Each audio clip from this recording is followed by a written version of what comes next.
everyone. My name is Diane Smalley, and it's my great pleasure to welcome you to Avenues to Wellness. And it's a brand new program. This is our first public event, so we are now launched as Avenues to Wellness. And it was about a year and a half ago, the Howard Foundation took a really bold step and invited several practitioners to come and get together. And these practitioners saw that there was a need for more available care, for more integrated care here in Willits.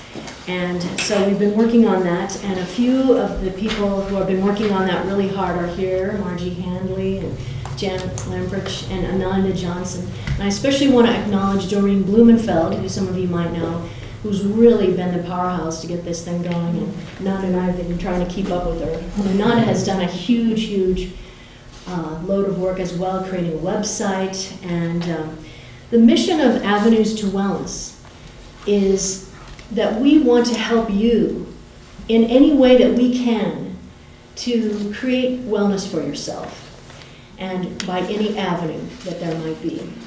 And so far what we've created, we have a website that will be up very soon that has a calendar, it has practitioners listed. Eventually all the practitioners in town will be listed on that website, and we'll be doing more educational talks like this, and we'll have discounts for healthcare and fitness.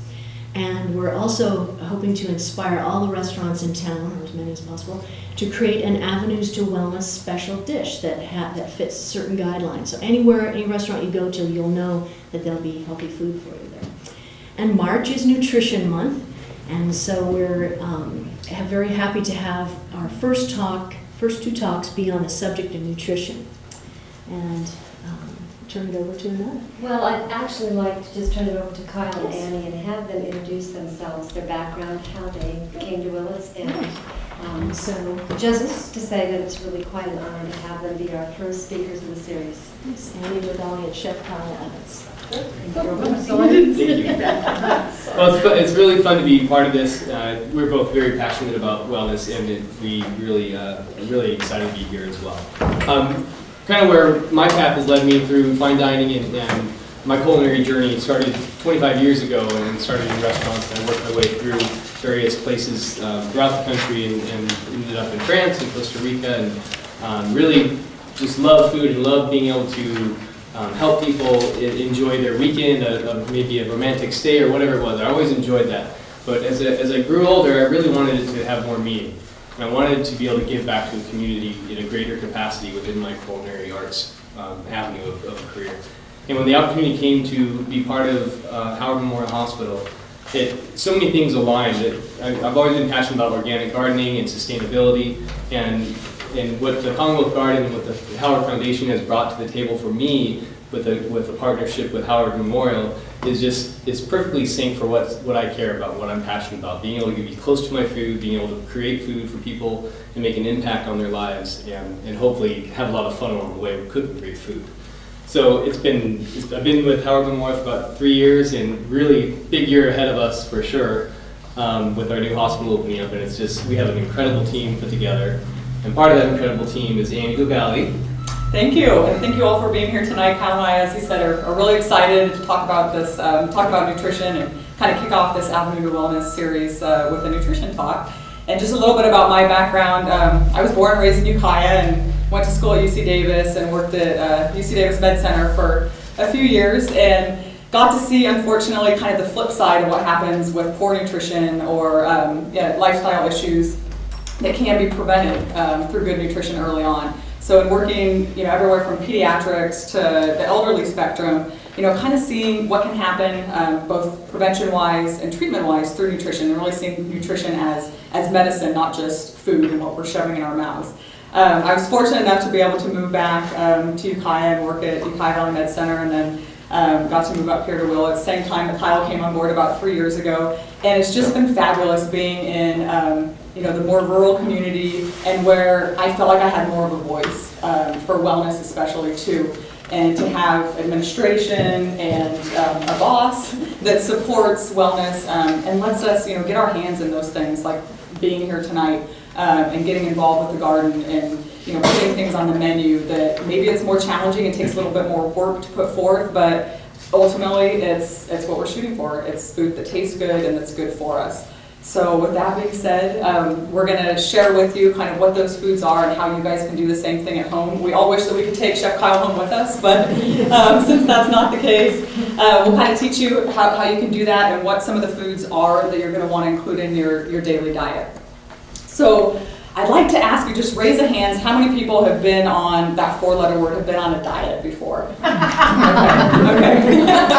So diet, I think, the word diet is a 4-letter word for a reason. We think diet and we just think horrible things. And so whenever I'm working with somebody, whether it's a friend, a colleague, or a patient, I try and get away from saying, you're on a diet or we're going to put you on this special diet. Instead, it's a way of life. It's how are we going to tweak the foods that we like and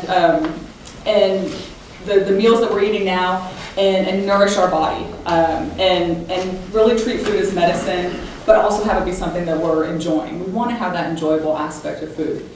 But we need the knowledge base too. We need to know, which foods are the most healing foods. And even though we have, centuries and centuries of research, and over those centuries and centuries, we've had different fad diets that have come and gone. And I'm sure all of you that raise your hand have been on 1 or 2 or more of those fad diets. One thing that is held true over years and years and years is the power of plant-based foods, and that's what we're talking about tonight, is the importance of eating whole foods, knowing where our food is coming from, navigating those food labels, and getting back to eating real food and whole food.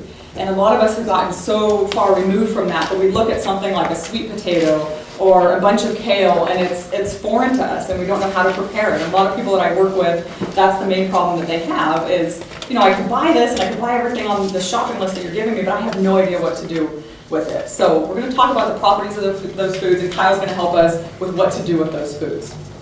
So what are the reasons that we want to be eating these powerful whole plant-based foods? One primary reason is disease prevention.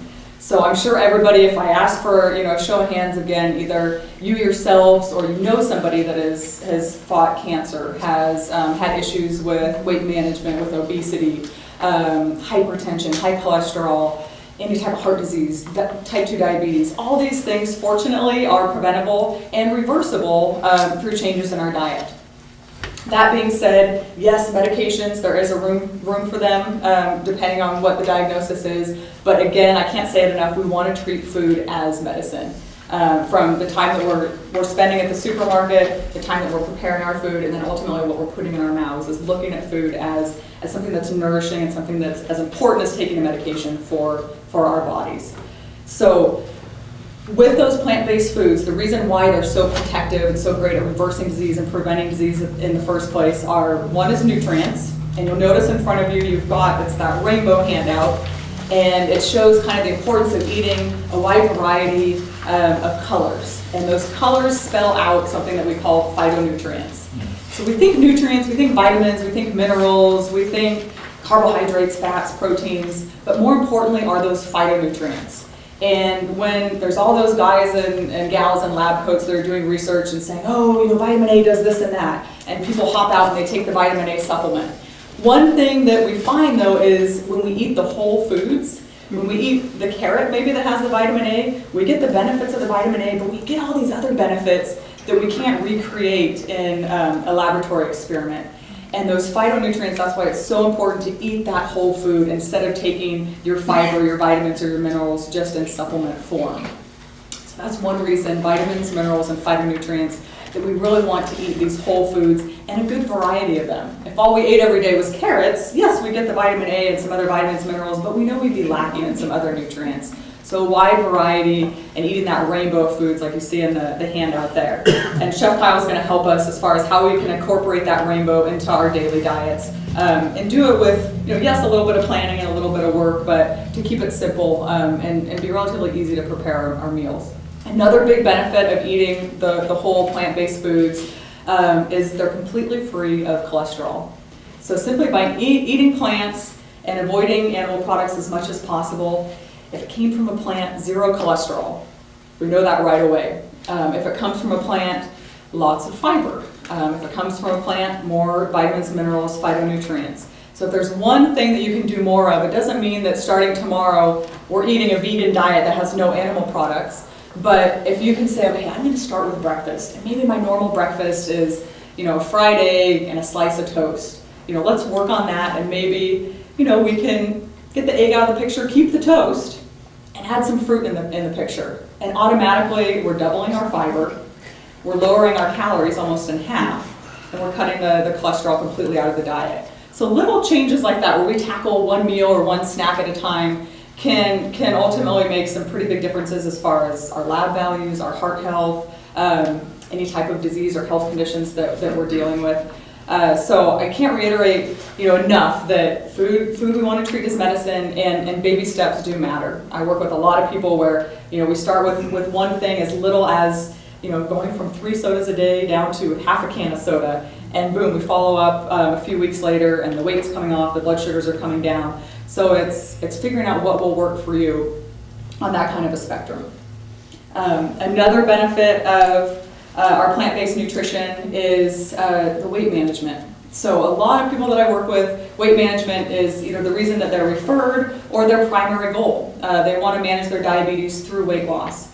They know that they can't have a knee replacement or hip replacement until the weight comes off. And by eating those whole foods, we get more fiber, so we fill up.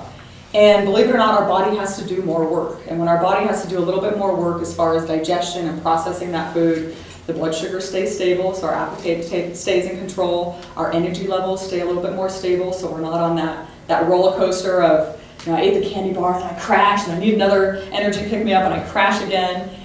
So it really helps with weight management that way, and it's really hard actually to eat so many calories through fruits, vegetables, and whole grains to where we're actually gaining weight. Usually we get full before we're overeating in the calorie sense. It's important to reach for the good stuff, and not just, for me, I could put down a box of Thin Mint Girl Scout cookies in a heartbeat right now.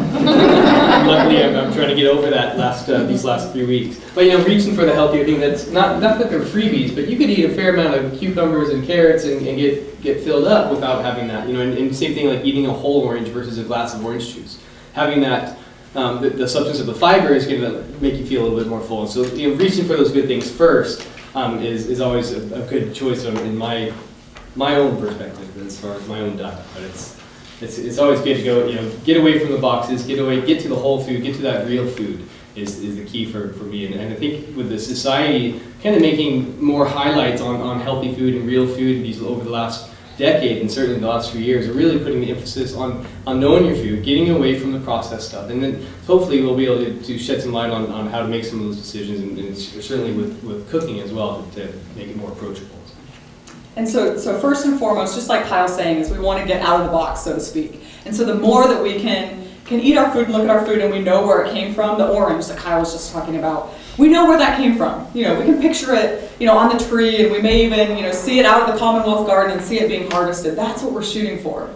Next best is if we have a whole food type product that, yes, it may be in a package, but when we look at the ingredients, I'll pass some of these things around. When we look at the ingredients, what we want to see are foods that we recognize. We want to see actual food on the ingredients label. When we start seeing things that either we don't recognize as food, we can't pronounce, or a list that's incredibly long, it's like a novel on the back of the box, we probably want to swap it out for another food that's closer to home, so to speak.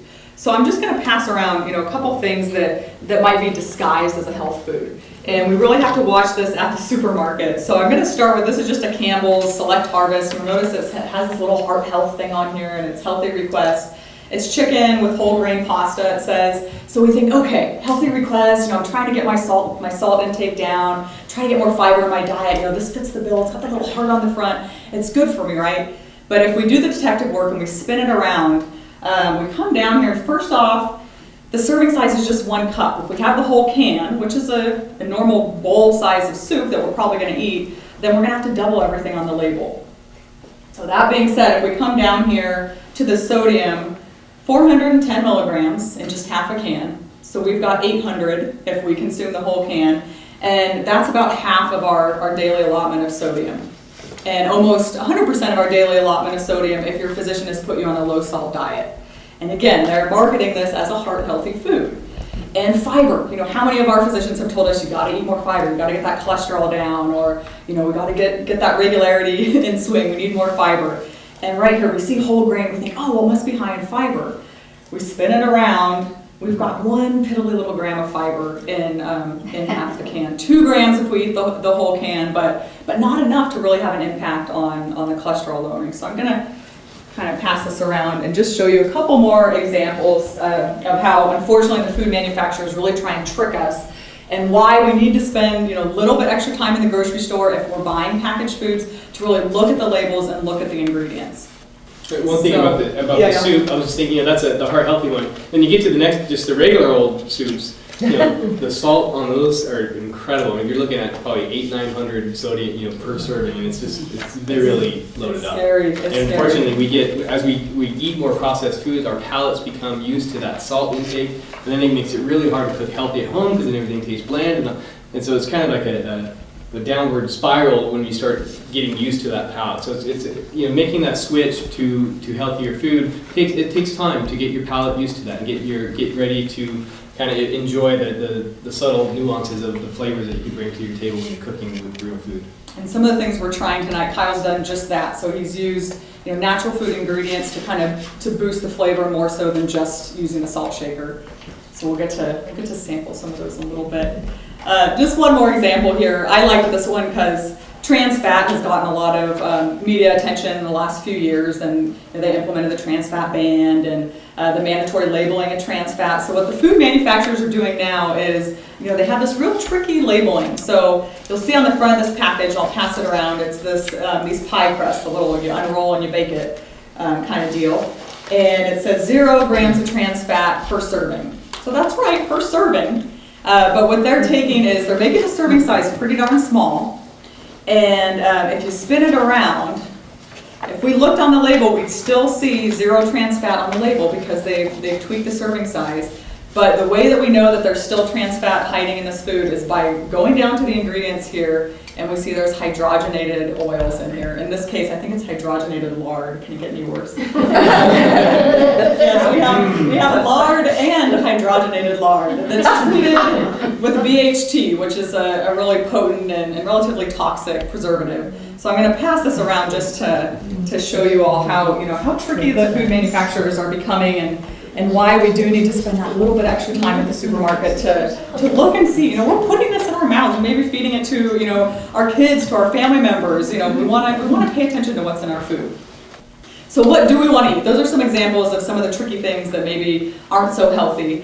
But as far as whole foods that might still come in a package, to make things a little bit easier for food preparation, as far as breads, what we want to look for is breads that are using whole grains, and not just saying whole grain on the front, but sprouted grains. And this is just an example, but the Alvarado Street breads are one example of a sprouted grain bread. And by being that sprouted grain, it hasn't been processed. So say you have a whole wheat bread or a multi-grain bread, if it's still a highly processed grain, and they've taken that grain and they've ground it up, and they've made it into kind of that fine flour, it's so easy for your body to digest that your body's not doing that work, so you don't have that fullness like we were talking about. And then that blood sugar doesn't stabilize, and so you have more of that kind of energy roller coaster. We've digested that food, the energy levels drop, and we need another pick-me-up, and our body gets hungry again. By looking for sprouted grains and high fiber content on the label, we get that slow release of our carbohydrate and of our meal that keeps the energy levels and the blood sugar levels stable. So that's something to look for. If you're somebody that does enjoy bread, daily or pretty frequently, is to try a bread that's made with sprouted grains. I'll pass a couple of these around. Yeah, and bread sometimes you'd be surprised how much sugar sometimes sneaks into a nice whole wheat, whole grain bread. Often, a lot of bread makers, second ingredients, high fructose corn syrup. I mean, so you do have taking a look at those labels and seeing what that sugar content is, and seeing what kind of sugar they're putting in there is important, because majority of probably the mass production of bread is certainly taps into that unhealthier side of the sugar world. So. Definitely. And as far as other things that we do want to look for, the Adams Organic Peanut Butter. This is just an example of where we can read the ingredients label. We know what foods are in here. So you look at the ingredients label here, we have organic roasted peanuts and salt. So a little bit of salt for a little flavor and just the organic roasted peanuts. And of course you can buy it unsalted as well. And then if we have this is a can, I work with a lot of patients that need things that are quick and easy to prepare. And so canned beans, a lot of times we're going to, they're cheap, they're easy to prepare. This is a canned low sodium bean. We look at the ingredients and we have pinto beans, water, salt, and in this case they add a little calcium as a preservative. So even better, of course, is if we get the dried beans in the package. In that case, we're going to have one ingredient, but we want to look for few ingredients anytime we're buying a packaged product. So when we open up a can of beans and we rinse them, because I rinse all my beans, Yes. it's better anyway when they're rinsed. Does it remove most of the? Unfortunately, not most. It does remove a percentage of the sodium, and so always start with the reduced sodium beans, like these ones here. But just like we were looking at with that soup, the reduced sodium, if we're eating just a half cup of these, we're still getting about 10-11% of our daily sodium requirement. If you rinse them, I think, I'd have to remember from the top of my head, but I think when we rinse, we're losing just about 10 to 20% of the salt. So not a huge amount, but it does help. It does help. And same with fruits. If you're somebody that, a lot of people I work with, they get food from the food bank or commodities, and so their only option for fruit might be a canned fruit. So we encourage them to rinse the fruit, at least remove some of that sugar. And dollar store too is an option for frozen unsweetened fruit if we were looking for cheaper, more cost effective. But beans, definitely, we'll talk about this in a minute, but if you have canned beans, lentils, any legumes, one of the cheapest ways that we can get a great source of protein, fiber, and nutrients. So definitely look for just the 1 pound bags, or in bulk, you can get your beans and your legumes. That's the best bet. And then you're in control during the cooking process of how much sodium you'll add. One thing that kind of comes up, and Kyle's going to jump in here too, is when we talk about the V word, a vegan diet or a plant-based diet, there's all these myths surrounding it. How am I going to get my protein? I'm going to be deficient in nutrients. I'm not going to be getting enough iron. And I'm going to get too skinny, I'm going to lose my muscle, or it's too expensive, it's too hard to prepare. So Kyle's going to kind of help us, bust some of those myths, so to speak. And we'll start with, which is kind of the protein issue, is, how do I get enough protein in a vegan diet or a plant-based diet? We associate protein, with dairy or animal products, but protein's in everything. Protein's in broccoli. Like weight-wise, there's a ton of protein in broccoli. It's everywhere, but the big part of getting enough protein is getting that range of food. When you bring in legumes and you bring in whole grains, you're going to get that protein that you need. And for myself, I think I'm probably about 68 grams of protein a day. Yeah, we calculated Chef Kyle's protein needs today, and he was at 68 grams. And I have not had it yet, so I need to work on it. But and that's a good hearty meal. That's I had made a porridge this morning that had whole grains and quinoa. I'd like to try to incorporate quinoa in that, so I have a little bit more protein with my carbs. And so that I think I had about probably 11 grams of protein there. So I'm getting I'm on my way. Then I have a handful of nuts at a snack break. Then I'm getting there. So and it's healthy stuff. It's cholesterol free. My father suffered a triple bypass. He's doing great now, but he's type 2 diabetes. I mean, it's close to my family and my genes. I got to watch that too. So it's an easy fix for me to say, I'm going to support a plant-based diet as much as I can. Not fully. I enjoy the spectrum, but I support as much as I can to eat that healthy food. But the protein is a myth. You don't need a 24-ounce porterhouse to get what you need out of your your daily requirements for sure. So I think when you start incorporating the balance of food and the range of food, you'll get the protein. You'd be surprised how much protein you could actually get. My understanding is that it's important to get a whole protein, and that animal products are giving you that. How do you do that with plant-based? Really good question. Yeah, so one other myth that has come up is that we have to have the full spectrum of essential amino acids at every meal. And that's where, you know, people say, oh, if you have rice, you have to have beans with it. You can't just have beans. But they've done a lot more follow-up research on that and come to find out as long as throughout the day or even every other day we're getting those essential amino acids. So say you had, you know, the beans as part of your lunch meal and you had rice or you had, you know, Chef Kyle's power porridge for breakfast. You know, throughout the day, if we're getting some of those other essential amino acids, we're covered. And, you know, the beauty of a plant-based diet is we're not only getting the phytonutrients, the vitamins, the minerals, but we can get the full spectrum of amino acids too if we eat the wide variety of foods. And again, staying away from the processed foods, that's where we'll get, you know, our most bang for our buck as far as amino acids. So as long as you're eating a wide variety, you know, day in, day out, it doesn't have to be at the same meal that you have complementary proteins. But really good question. What if you take a lot of supplements? Is that okay or not? So their supplements definitely have their place. So there's people that whether they have malabsorption issues or you know they've been deficient in a certain nutrient, they have to bring it back up to par. That's when we really need the supplements. And supplements in that case, they're a good thing. You know, we need them. The best type supplements are still going to be a whole food supplement if you can find one, and in liquid or chewable form, especially if you're having issues with absorption.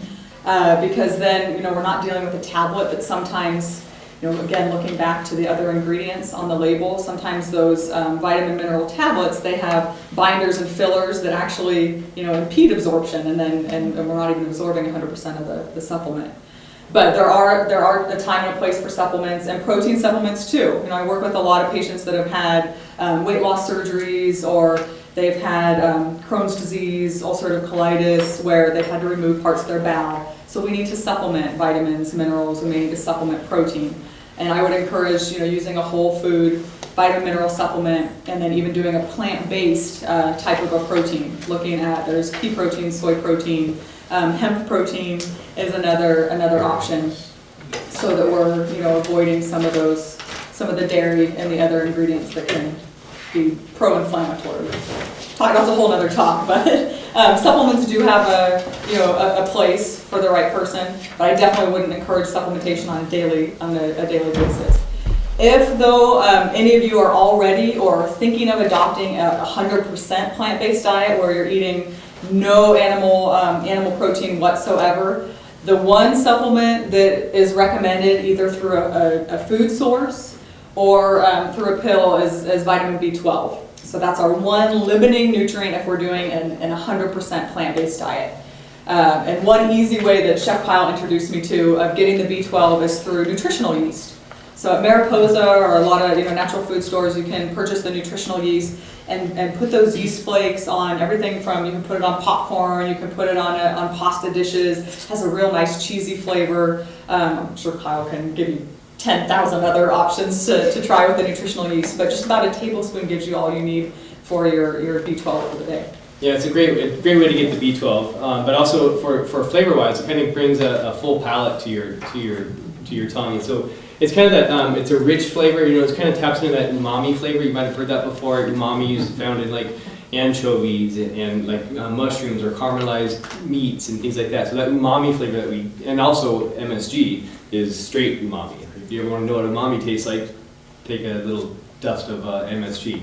And you'll find exactly where that is on your palate. But the nutritional yeast kind of taps into that full flavor. So when you incorporate that into some of the dishes, like a pasta dish, it just gives it that richness and a little bit that cheesy flavor that it's going to be a little easier to digest. It's going to benefit you. There's protein, there's B12 in it, so it's a great way to add that in. But yeah, popcorn, risotto, pasta dishes, really easy to incorporate that. And soups too, like if you make a potato leek soup, and incorporate a little bit of that, so it kind of grounds out a really nice flavor. Kyle, you talking about brewer's yeast? I think that's the older term for it. I think normally now when I've started tapping into cooking in a plant-based world, I see it more as a nutritional yeast, but I believe it's the same thing. Okay. It might just have more supplements. They are different, but brewer's yeast has more in it. It's not as tasty. But they are similar. Similar, so the newer nutritional yeast is a little bit more differently refined, I guess. Yes. So another common myth, we talked about the B12, is the expense. If I eat a whole plant a plant-based diet, it's going to be way too costly. It's going to break the bank. I can't do it. So Chef Paul's going to help us with that. We talked about one of them, which is doing legumes, dried beans, lentils, probably one of the cheapest possible ways that we can add protein to the diet without breaking the bank. I have an assortment of canned beans in the cupboard because I don't always remember to soak the beans the night before. But really, to save a buck, I mean, a couple pounds of beans will go a long ways, and it is dirt cheap.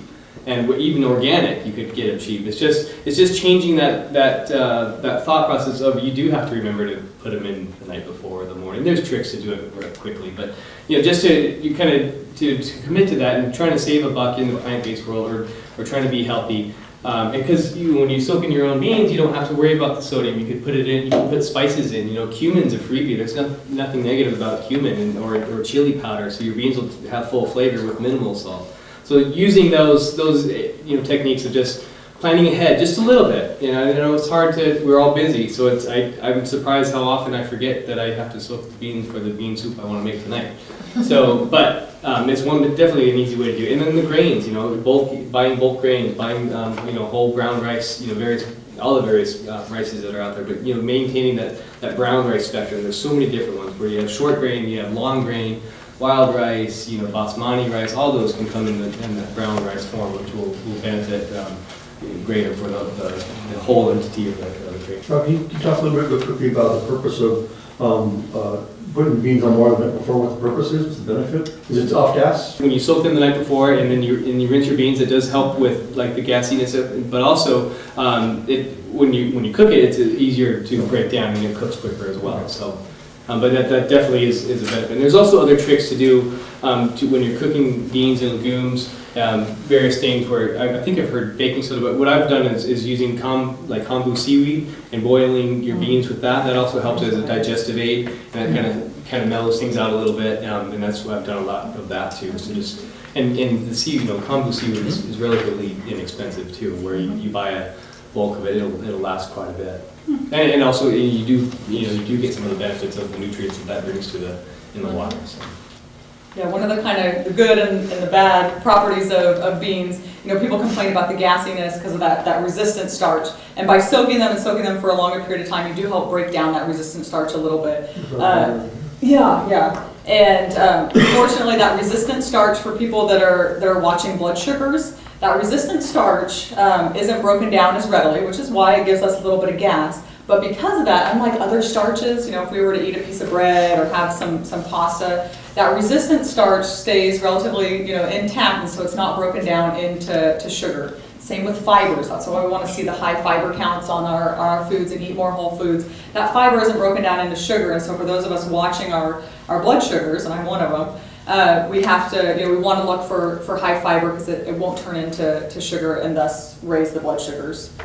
Another reason, for the high fiber plant-based diet. I hear is when we're trying to prepare food, it takes a lot more time, of course, and it takes time to cook real food. But also, in trying to stay to a plant-based world, by kind of strategizing your meals for the week and kind of building on what you might be making. For example, like you make a batch you cook some beans and you might use them one night, as a side dish for like a little fun Cuban dish where it's just rice and beans and maybe whatever else, some kale and some veggies and that. And you could revisit that again for a taco night, and then maybe the last night, maybe 3 days later, you could throw that in the soup. And so like you maximizing your time when you're cooking things where you could kind of build them throughout the week into your meal plan. Like in the summer, I love doing a huge batch of grilled vegetables on the weekend. Enjoy that, over the grill. And it takes a little time, but I do a fair amount. And then the next day, I have it on my salad. And then I make a roasted vegetable sandwich. And then it's tacos. And then the kids are really tired of the grilled vegetable thing after 5 days in a row. But you know what? I maximize my time, and I'm eating some pretty tasty food along the way. So I think when you start kind of trying to build enough where you could build on that kind of recipes for the week and the meal planning. That certainly is helpful in my world because we don't always have enough. We don't always have an hour every night to cook dinner. And so beans are one of our top most powerful plant-based foods. When Kyle and I were getting ready to speak with you all tonight, we were going, okay, how do we kind of narrow it down to 5 top foods for people to include in their daily diet? And so beans are definitely one of our top 5. Our second of the top 5 is nuts and seeds. And Kyle's gonna have a couple recipes tonight that incorporate nuts and seeds into some meals and relatively easily. Not a lot of obscure ingredients and not a lot of time.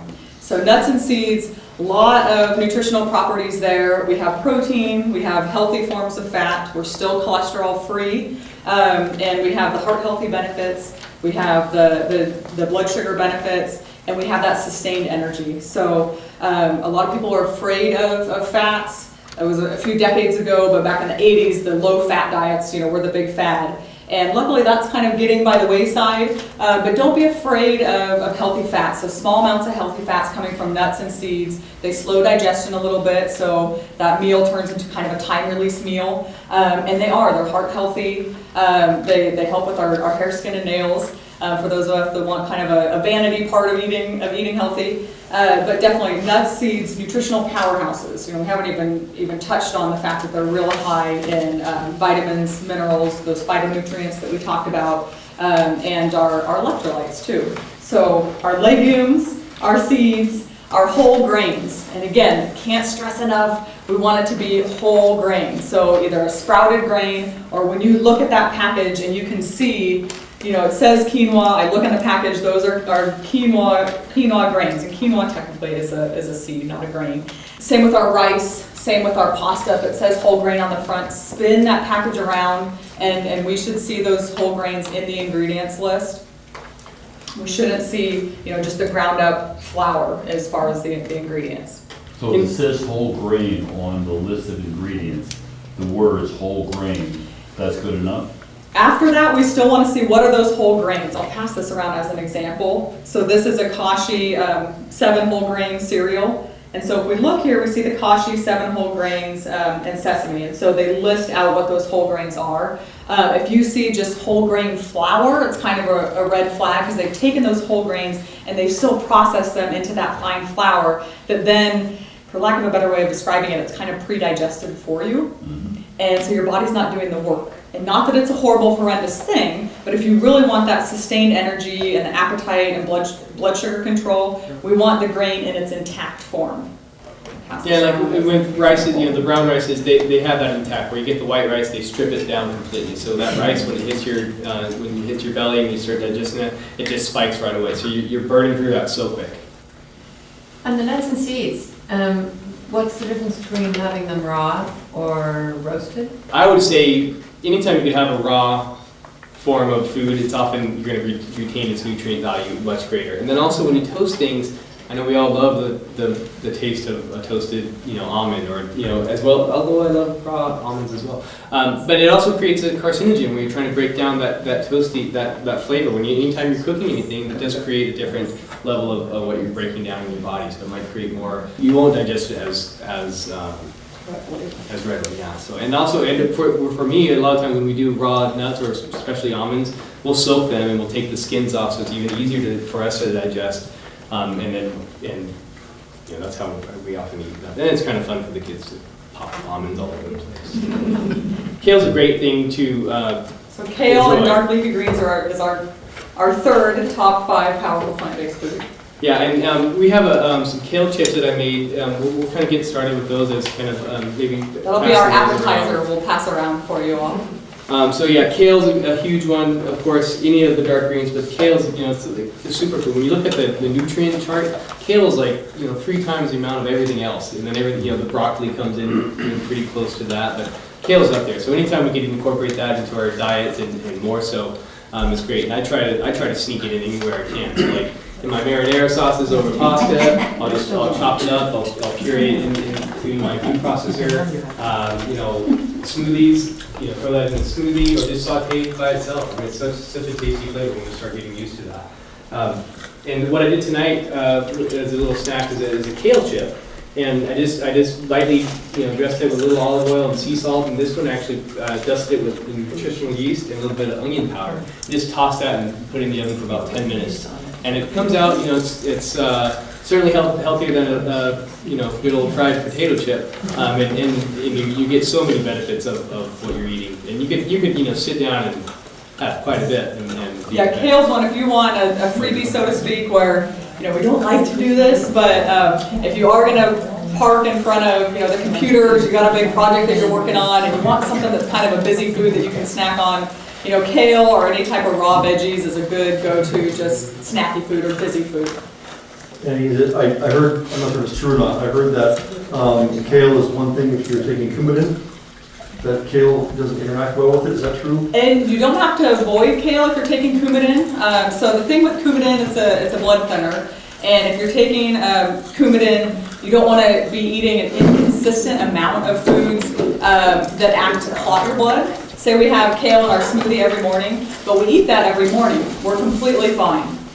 If we had the kale smoothie on a Monday and then we never had it again during the week, that's when it's hard for your doctor to adjust your Coumadin level so that it's working efficiently to thin out your blood. But really good question. For any of you that are taking Coumadin, as long as your intake of those high vitamin K foods is consistent, then you're good to go. You don't have to avoid all those foods.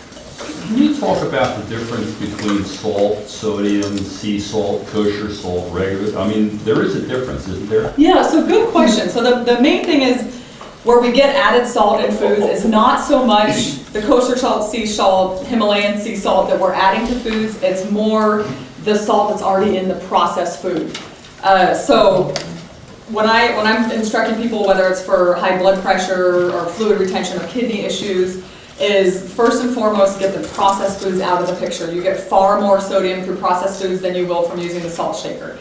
If you're somebody though who enjoys that little flavor, that little salty flavor, to make more or a little go a longer way, that's where you want a larger crystal, and that's the benefit of a sea salt. It's a little bit coarser, larger crystal, and so you get kind of more that salty flavor. A little bit goes a longer way. And same thing, it's literally, you can't fit as many crystals in your same little teaspoon or half teaspoon, and so sometimes the sodium content ends up being a little bit lower. But just like sugar, whether it's pure organic sugar, whether it's honey, whether it's corn syrup, we want to limit it altogether. Same with salt, whether it's our sodium chloride, our sea salt, our kosher salt, we still want to limit it as a whole. But if we use that coarser crystal, a little bit goes a longer way. Yeah, and that that's it's a fun flavor when you get that little pop of sea salt that's crunchy, and also like seasoning. If you season at the end, like if you're doing grilled veggies and things like that, just a little bit over the top towards the end, maybe a little bit in the beginning, but limiting that salt intake, and then just have a little bit at the end right before you're eating it, and then you kind of get that burst of salt. You don't need that. You don't need to use as much as when you're using that kind of form. Kyle, I read something recently, I just want to know, you know about this, as far as kosher salt. Was that the difference was that it was the size of the grain and also that it had no iodine?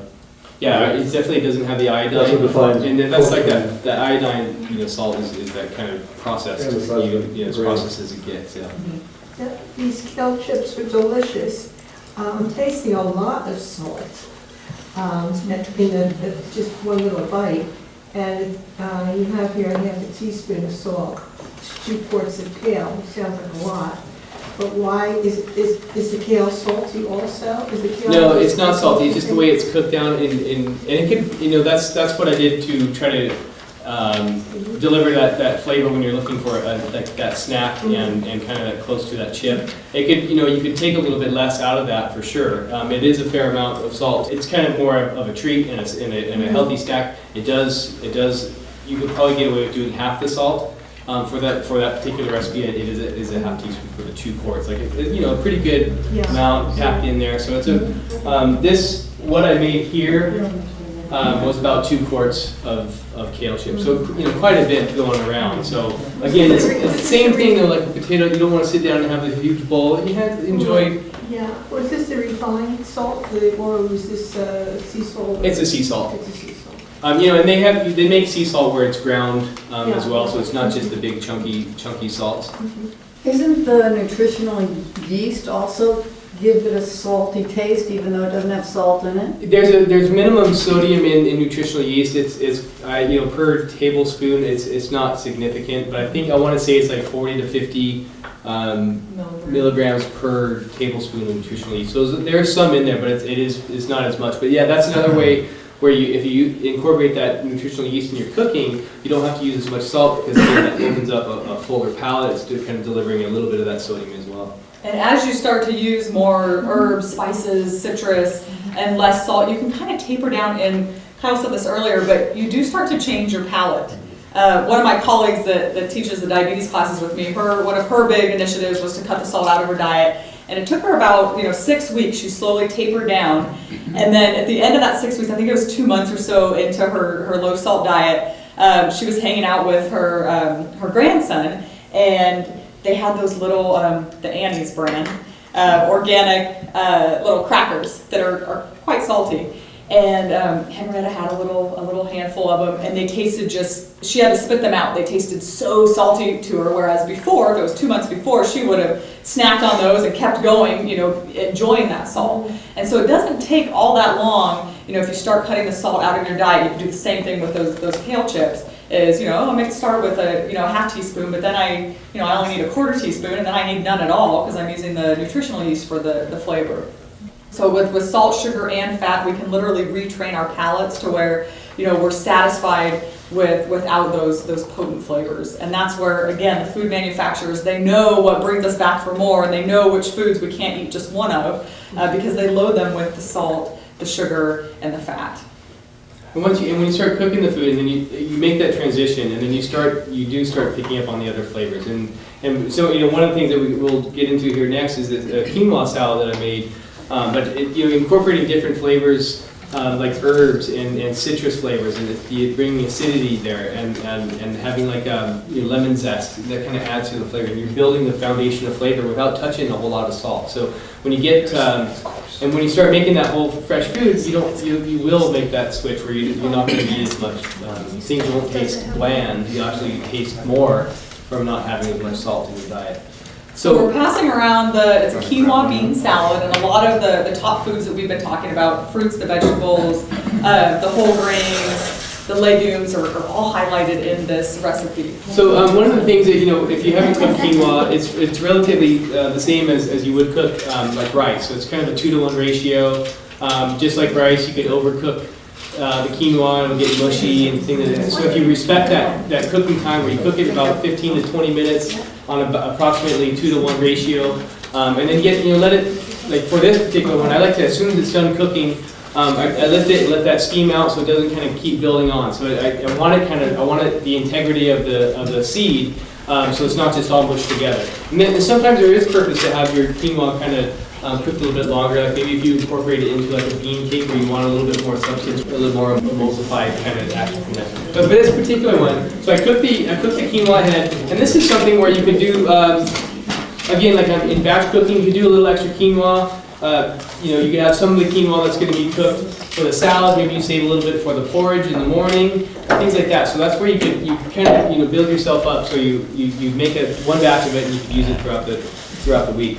I just have to say one little thing. We were talking about kind of eating a rainbow of foods and those phytonutrients coming from different colors. I don't know if you can all see Chef Kyle's ingredients here going into the salad, but we have a lot of different beautiful colors here.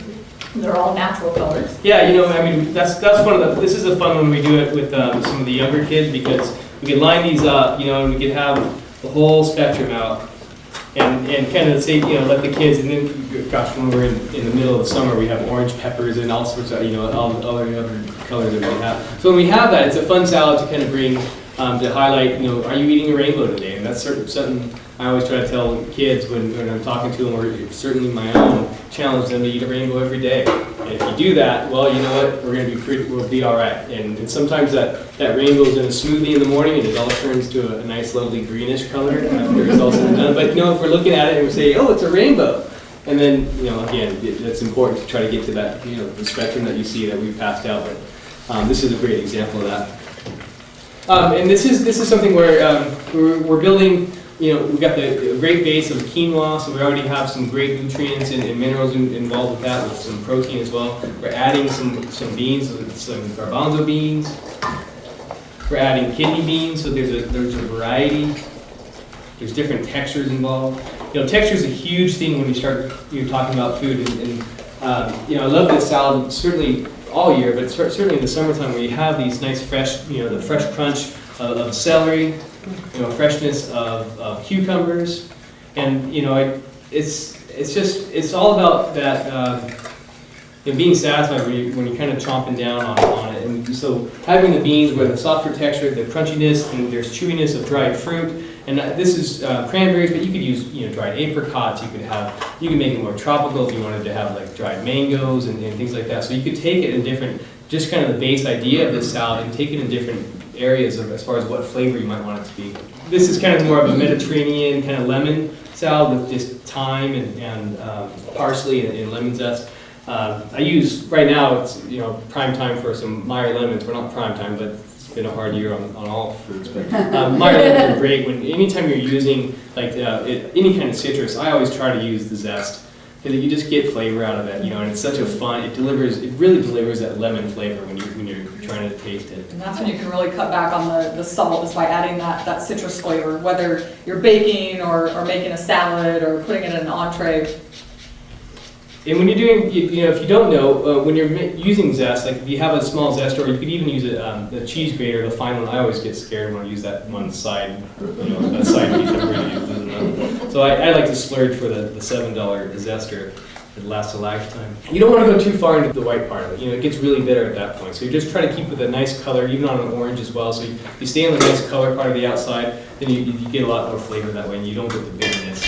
You can incorporate that flavor without having the salt, without having the fat. Like if you want fuller flavor, go a little bit more lemon zest. If you want a little bit more zing, throw in a little jalapeno mix into that. So there's other ways to do it that are going to be healthy. It doesn't quite require like a fat or an olive oil or too much of it, or let it be a little bit. A little bit goes a long way. As far as this dish, there's so much flavor going on. I just do a little bit of olive oil to kind of bring out the flavors. Olive oil does kind of transfer the flavors like the zest and the herbs. That'll kind of help distribute the flavor, but it doesn't need a whole lot of it. So I've just got a couple tablespoons for a portion that's going to serve about 20. It's always good to keep that in mind, and as you're trying to make those good choices, and what depending on how you like to eat yourself. So the recipe that I passed out, it's kind of just a good base. Again, you could build on that. You could take it to a Mexican style. You could replace the parsley with cilantro. You could replace the kidney beans with black beans, and there's all sorts of different ways. You could add some fresh corn when we have that in season. But again, so we're adding a little some nuts to build this this power-packed kind of salad side dish or an entree dish. And this is really good, just putting over a bed of greens as an entree salad, and it will fill you up. And there's enough flavor going on where you don't need a salad dressing on there, because you have some fun taste of the cranberry. You have that lemon zest. You have a little bit of lemon juice mixed into it. So you don't really need a whole lot more else over a beautiful bed of greens. Certainly when we're pulling them out of our Commonwealth garden, it's some speckled Dogali, and it's certainly a joy to work with that. Did you all get a chance to try the quinoa salad? Yeah, I realize I'm a heretic. And I know the quinoa is a superstar, but I just don't like the taste of it. I've had other grains, like farro, for example. So, absolutely, and you could substitute farro in this recipe by all means, or wild rice. So I guess there are trade-offs. I mean, quinoa is the one that's always talked about. But I assume there are others. And quinoa is actually a seed. And so if you, in this recipe, technically, we don't have any whole grains, because quinoa is a seed. But if you wanted to substitute, by all means, like I said, the wild rice, farro, any other whole grain that you enjoy. Same benefits? Same benefits, yeah. A little bit different nutritional profile. Because of the quinoa being the seeds, you have a little bit higher protein, a little bit higher fat content, a little more sustained energy. So if you're somebody that, say you're dealing with type 2 diabetes and really trying to tackle your blood sugars, I would push for you to do a little bit more of the quinoa, or maybe half and half quinoa and a whole grain. But if you're somebody that's just focusing on weight management, improving the cholesterol, improving your health overall, you could substitute any whole grain. Yeah, I mean, you could have this, you can mix into bulgur wheat or the other ancient grains like kamut or farro. But again, texture, but the benefit of that, what the quinoa brings, is a little bit more protein value to that, and you're able to sustain, your body will sustain that. But I've had that complaint, I've heard that a lot about quinoa. It's a very present flavor. Yeah. But what I find, like with a salad like this, where you're having like zest and a little extra stuff, it kind of just all mashed together, and you get the lemon, you get the cranberry, you get those other flavors more so than you would the Yeah. quinoa. Well, the other ingredients really, unlike the cranberries, I mean, all that is this crunchy. It helped, but I'm still there. I have this thing, I can't. No, and you're not alone for sure. Everybody has a different palate, and some people have actually said they feel the quinoa is too bland, kind of on the other end of the spectrum. And if you find that when you're preparing it at home, you can toast the quinoa. You just kind of put it in a saute pan, just a dry saute pan. It'll kind of start to crackle and smell almost a little bit like popcorn. And then you get that toasted flavor if you want to up the flavor. In your case, though, we want to downplay the flavor, so you want those other flavors to kind of mask it. Yeah, and you might find playing around with some different types of grains like amaranth or millet or like some things like that, where and even like there's some grains out there that will still give you a greater nutrient density than just rice, for example, or just barley or something like that. Would you please talk a bit about why it's important to wash your citrus before you zest it? There's lots of, certainly depending on you don't know where it's coming from and how many hands has touched it. So, in our setting, we wash everything, no matter what, whatever comes in our door. Unfortunately, the conventional way of growing produce, they use a lot of things out there that they don't need to tell you about. So certainly when you're getting produce from the market, and in organic or conventional, but certainly the conventional stuff uses a little bit more pesticides out there, and it is very important not to take that for granted. And we have just one more recipe. So we kind of started with the kale chips for the appetizer. We have our main dish with the quinoa salad, and then Chef Kyle has a really yummy chia pudding that he's gonna. Oh, yeah, I do. And just one more thing about this quinoa salad. The grilled vegetable platter thing I was talking about earlier, this is a great combination. That quinoa salad with the grilled vegetable, it's a perfect summer dish with a nice cold beverage with that as well. The other thing, berries, of course. We love berries. Berries bring so much to our bodies that we need. The antioxidants they bring, getting as many, any type of berries. Again, you hit that rainbow spectrum, and as far as what it brings to you, I mean, it's and high fiber, so berries have that natural sweetness, and so a lot of times we think, we have to steer completely away from them if we are worried about blood sugars or watching our weight, but they're so low in calories and so high in fiber, we get that filler, we get that stabilization of the blood sugars, so they're a real power food for that reason, as well as the vibrant colors. Whenever we see vibrant colors, we know we've got large amounts of those phytonutrients that you see on your handout there. So berries definitely hit our top 5 list, and all fruits and vegetables, honestly, have a place in that list, because we've got, again, all those properties, the phytonutrients, the vitamins, the minerals, the fiber content. And the berry thing, the berries do get expensive, certainly when you're buying them out of season. So when you get the deal, there's that stretch of summer where strawberries are dirt cheap. They're $1.99 for organic, beautiful berries, and they get a good amount of them. I buy a few extra pounds there. I buy them, I take the stems off, throw them in the freezer, and I enjoy tasty strawberry sauce over pancakes. I have smoothies all year round. So take advantage of when things are cheap and in season. That's another way to eat cheap, is eat things that are in season. It's buying a strawberry right now that's coming from Chile. It's not going to be very good and probably not going to be very cheap. At least they're starting to pop up, but that's one way to take advantage of the berries when they're in season. One of the other getting back to kind of the seed part that we're talking about. I think we do have some spoons that are. You guys already have spoons for that. Chia seeds. So like the seeds that are just incredible as far as what they're bringing to the table. Chia seeds, flax seeds, hemp seeds. This particular dish is a chia pudding that we made, and as far as there's protein there, the omega-3, the omega-6 balance. Those are the seed world is off the charts when it comes to comparing it to other things. One of the challenges that we have for the mass in our society is we're so out of balance with the omega-3, omega-6. We have so much omega-6 from a plant-based protein sense. We're getting so much of that, so we really get out of balance with the omega-3 and omega-6 balance that we need. Our body really needs that. Yeah, the omega-3s, we hear a lot about, and there's a lot of media attention to getting our omega-3s through seafood, through fatty fish like salmon. But we can get just as much and even healthier versions if we're doing seeds and if we're doing nuts. Walnuts are a great option. The chia seeds that you're trying right now are a great option.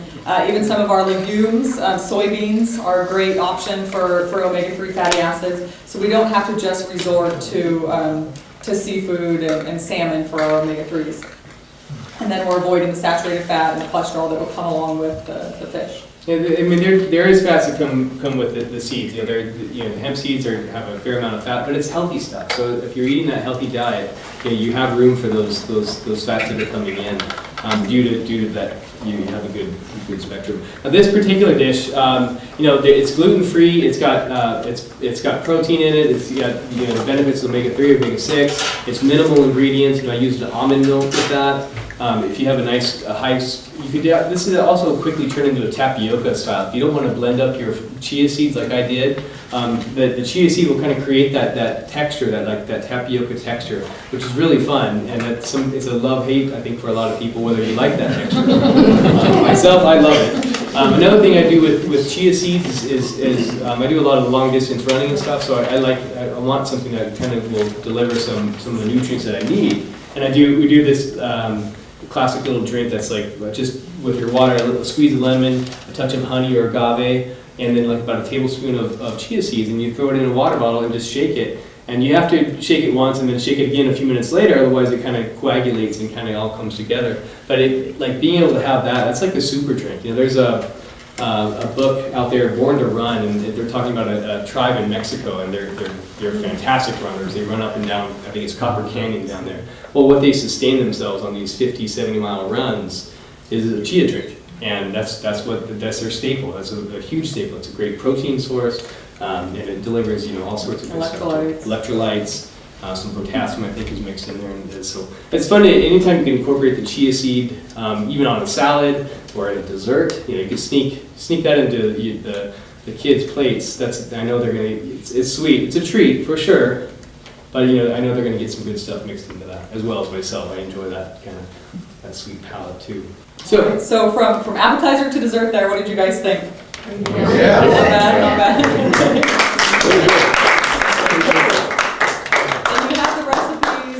And Chef Kyle and I, of course, are, we're here, we're available. I left some business cards if you guys have follow-up questions or want to get in touch with us, want more recipes for us to throw your way, definitely give us a call, shoot us an email. And thanks for having us tonight. Thank you.